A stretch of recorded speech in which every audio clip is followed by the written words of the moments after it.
I always thought hard work would bring recognition and promotion. So when my boss promised that he would promote me if I met all his targets, I believed him. I worked hard, very hard actually.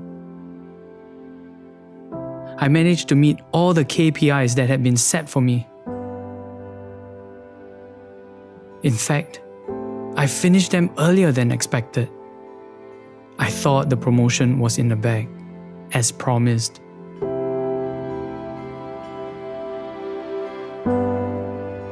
But for no apparent reason, my boss's attitude towards me changed. He said it wasn't enough that I met those targets. I should have exceeded them.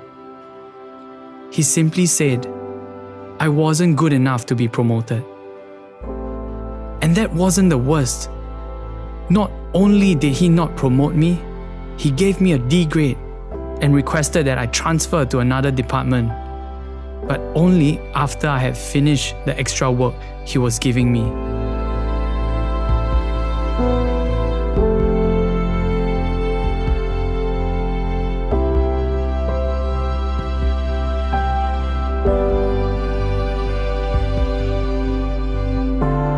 I felt betrayed and used. How could God allow this to happen? I struggled and prayed and struggled some more.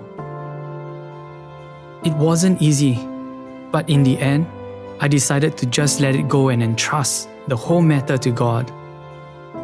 I reminded myself that I'm working for God, not man. So I yielded and finished up the projects as best as I could. Finish well were two words that God kept flashing in my mind. A year later, I bumped into my ex-colleague. To my surprise, she said she was there, watching when it all happened.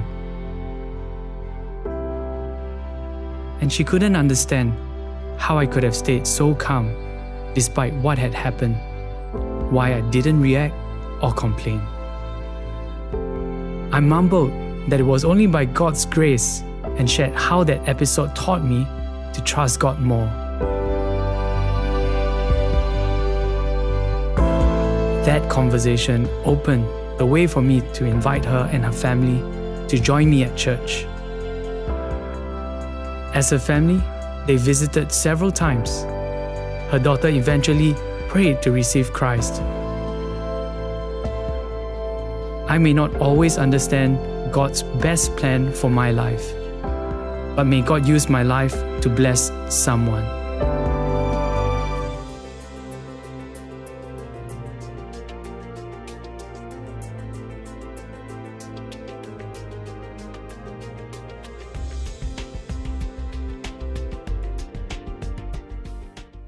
We live in a day and age when people are open to all sorts of spirituality. I've heard it said that about 70% of people claim to have had a religious or spiritual experience. This is something that people are interested in. They believe in the reality of spiritual experiences. And what that means for us as Christian believers is that we have an open door for conversations about spirituality with those around us. And these opportunities are everywhere because we have great stories. One of the distinctives of the Christian faith is that God works in our lives.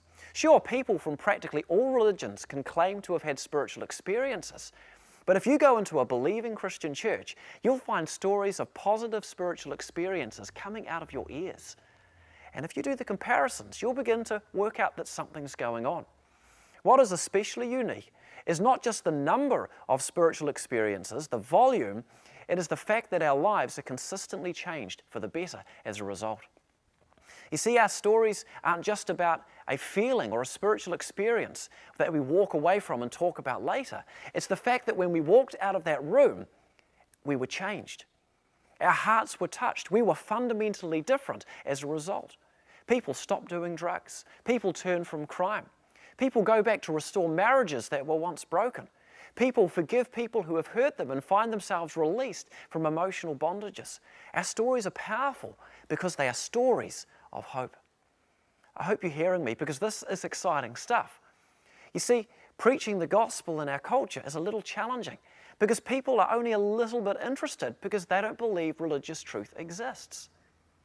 But telling stories is easy because they believe in spirituality, they believe in spiritual experiences, and they have their own. If we can learn to listen to their stories, and if we're ready to tell our own, we'll begin to find plenty of opportunities to talk about spiritual things. Now, here are some benefits of telling our stories. First of all, they are relational and personal. When you tell a story, it connects because we're all going through life facing the same challenges and trying to find a way through. Secondly, stories are interesting as compared to being told about God in a factual way.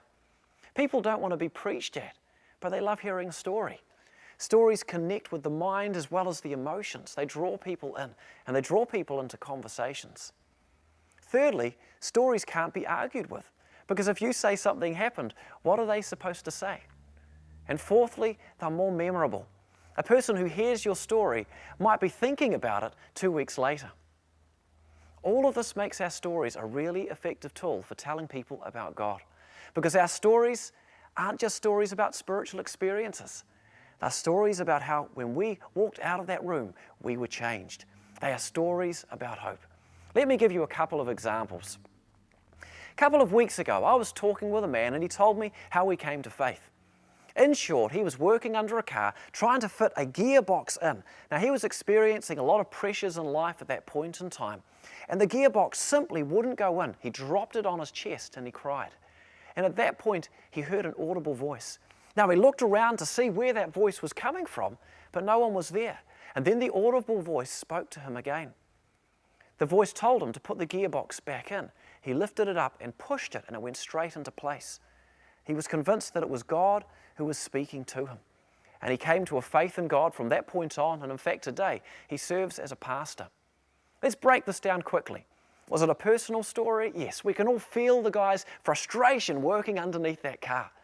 Was it interesting? Absolutely. He claims God spoke in an audible voice. Can we argue with that though? Well, no, we can only take him at his word or not, can't we? And is it memorable? I think that's a memorable story. A little while later, he went to visit his son. Now, his son in his house had a few illegal things, including some plants that needed special lights to keep them warm and help them to grow. During the night, the police knocked on the door. There'd been a false alarm of some kind, and the police wanted to have a quick check through the house to check that everything was okay. Now the son was really nervous because he would be prosecuted and surely arrested were they to discover what was in the house with the bright lights. Well, the dad prayed. He prayed the policeman's eyes would somehow be closed so they would not see the illegal things or go into that room in the house.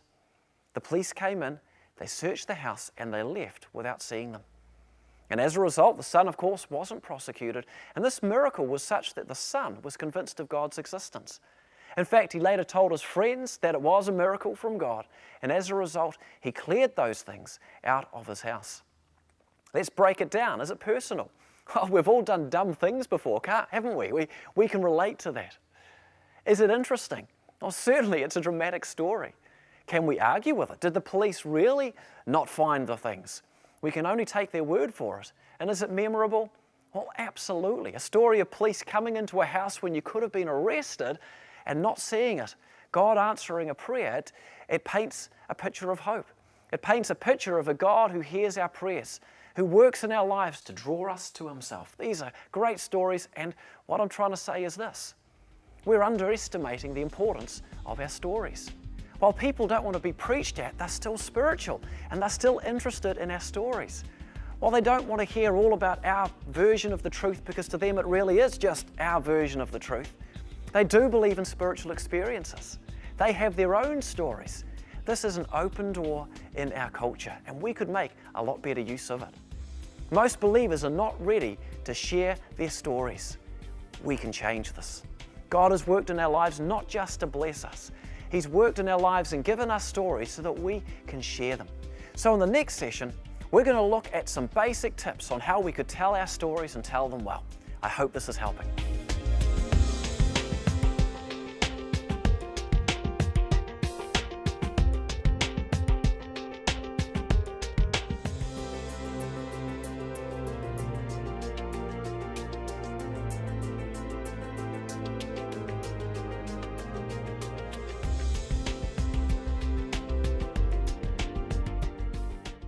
In the previous session, we talked about the power of our stories. God didn't work in our lives with just us in mind. He has given us stories of hope so that we can pass them on. In this seminar, we're going to talk about how to share our stories, because having a great story is one thing, but knowing how to communicate it is another. And this is important because these are stories of hope and people need hope. Let's start with a few tips. Firstly, avoid churchy words because it puts people right off. I've been redeemed, saved, washed in the blood sounds more like an occultic ceremony than anything else. We've got to drop the church jargon and talk normally. Give specific examples, but not too many because you don't want to talk for ages. You say God made you a different person, in what way?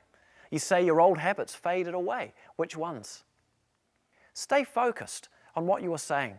Clarify in your mind the one thing that you want to communicate through your story. A great story can become boring when it's told at length or confused by too many details being introduced. Keep it honest. We don't need to embellish our stories.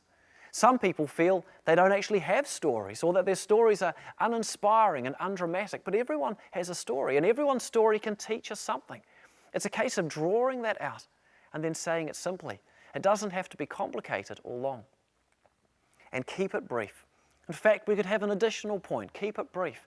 I'll give you one more. Keep it brief because everyone likes to talk, including the people we're talking with. If we want to impact lives in our culture, the key is probably more to listen and encourage and to ask questions than it is to talk. So let's share briefly and then try to engage them in a conversation afterwards. What do you share in a testimony? Here are 3 very simple things. Beforehand, what were you like? Before God worked in your life, what were you struggling with? What was the problem? Secondly, what happened? Where and how did God come into that picture? What did you ask God to do and why? And thirdly, what resulted? How were you changed? What did God do? For me, I grew up in a home that wasn't entirely a happy place. Then one day, my mum came to faith in God and there was sunshine in her eyes. Now, I was only 11 years of age, but my immediate thought was, I've got to have what she's got.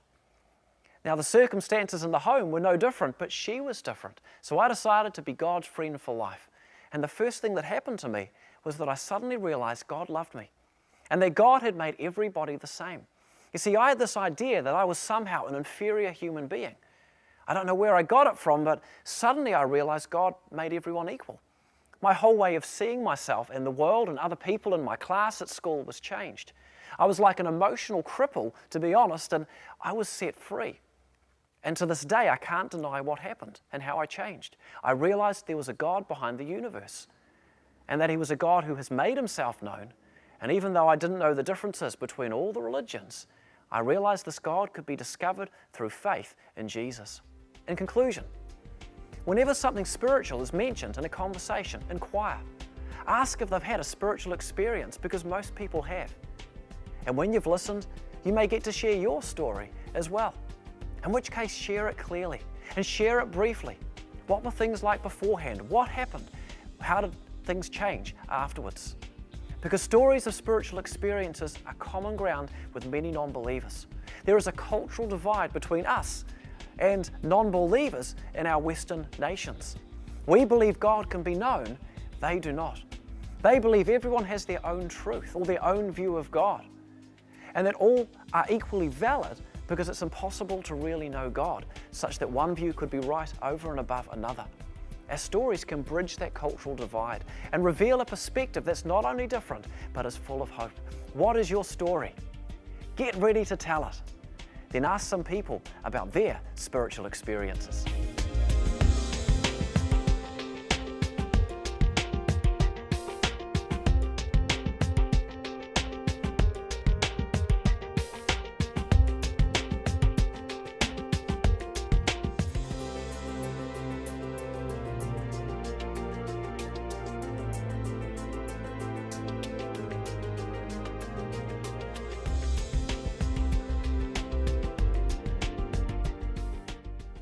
I reckon that most years, most Christians have at least one or two opportunities where if they were to say, "Can I explain briefly what Christians believe about that?" they'd have an opportunity to share the gospel. While many of us are too timid to create these opportunities for ourselves, sometimes the opportunities come to us.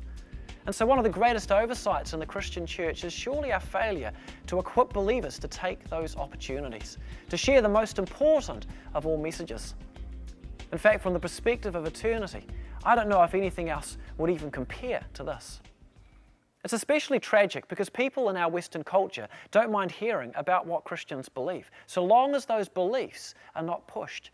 People don't want to be preached at, but people are interested in conversations about spiritual things. And in the context of a conversation, the question will come up, what do Christians believe? So today I want to show you a simple way to share the Christian message, after which I'll give you a few questions you could ask afterwards to turn it back to a conversation. As the scriptures say in 1 Peter 3:15, always be prepared to give an answer to everyone who asks you to give the reason for the hope you have, but do this with gentleness and respect. That's what this is about. Here's how we could share the message. The Bible says that in the beginning there was God, and God made the heavens and the earth, and He made them perfect. Then He made human beings, and we lived in an absolutely perfect world as well. But God gave us free will, because God wanted relationship with us. He didn't want us to be robots. The problem is we used that free will. We chose to go our own way. We chose to do our own thing. We've chosen to do things that are selfish or lustful or greedy. The Bible calls all of this sin, and sin separates us from God. The bigger problem is that one day we're all going to die. And the Bible is quite clear. There are only two places that we can go, either to heaven or to hell. Now, we do different things to try and get back to God. We try to do good works and be really religious and give money to charities. But you see, God is perfect. You imagine if we had a crystal clear glass of water and I put a small bit of sewage into it. Even though you couldn't see it or even taste it, you still wouldn't want to drink it because it's disgusting. It's the same with heaven. God can't let anything imperfect into heaven. But God does love us. And our good things, they don't get us there. So God did the ultimate thing. The Bible tells us that God loved us so much that He gave His only Son, Jesus, who lived a perfect life on earth. But then He died to take the punishment we deserved, so that whoever believed in Him would not perish, but have eternal life. He made possible a choice. We could choose to go our own way in life, or we could choose to go God's way, admitting our wrong, asking for forgiveness because we believe in Jesus, and committing to follow Him the rest of our lives. At this point, it could be wise of us to turn it back to a conversation, because we want to assess what they think about this and where they might be at in this picture. A first question we could ask is where? Where do they see themselves being in this picture? Where would they like to be? A second question could be what? What do they mean by what they just said? Because we may not understand it. A third question could be, are you ready? Do you feel that you might be ready to make a decision or to say a prayer, to begin to follow Jesus, receiving His forgiveness, following Him the rest of your life? At this point, their answer could be yes or no. Were their answer no, the next question could surround hindrances. What might be the key reasons that they see as stopping them or hindering them from making this decision? In which case, we're back to a real conversation. But if the answer is yes, remember that a salvation prayer is as simple as ABC. A, we admit that we have done wrong and we ask for forgiveness, because B, we believe that Jesus was God's Son, who came to earth, who lived a sinless life, who died at the cross to take the punishment for our wrongs, and who rose again, proving all that He had said and done was true. And then C, we commit to follow Him for the rest of our lives. Friends, sometimes the opportunities come to us. At the very least, we must be ready to take these opportunities, and the tools are now in your hands to do this. We have talked about what the gospel message is. We have talked about how it could be shared. Please look again through these videos. Please memorize their contents. Memorize this picture. Please practice sharing it.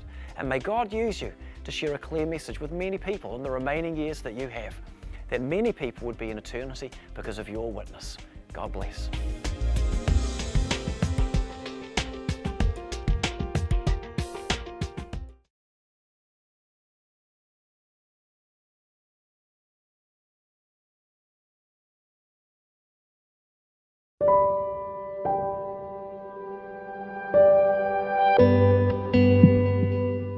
attended my ex-colleague's funeral. It brought back memories of when I had a hectic schedule in that multinational company.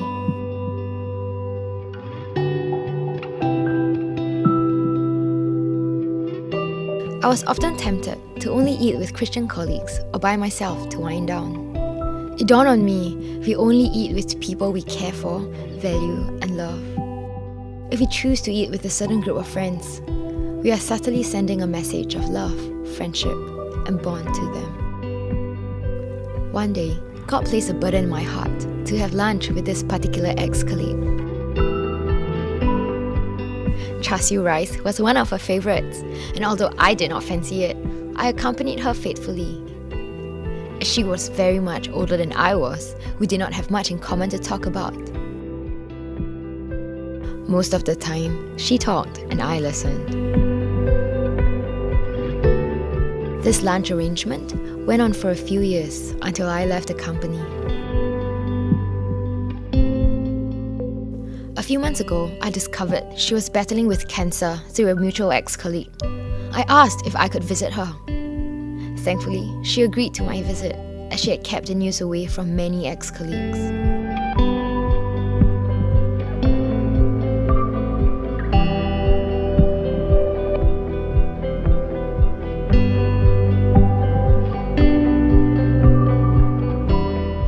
That morning, just like those lunch appointments, I sat beside her and listened to her struggles.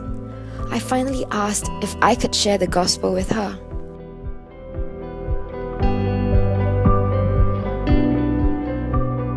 And this time, I talked, and she listened to me attentively. She prayed to receive Christ that day and continued to grow in the faith through online sermons until she passed away.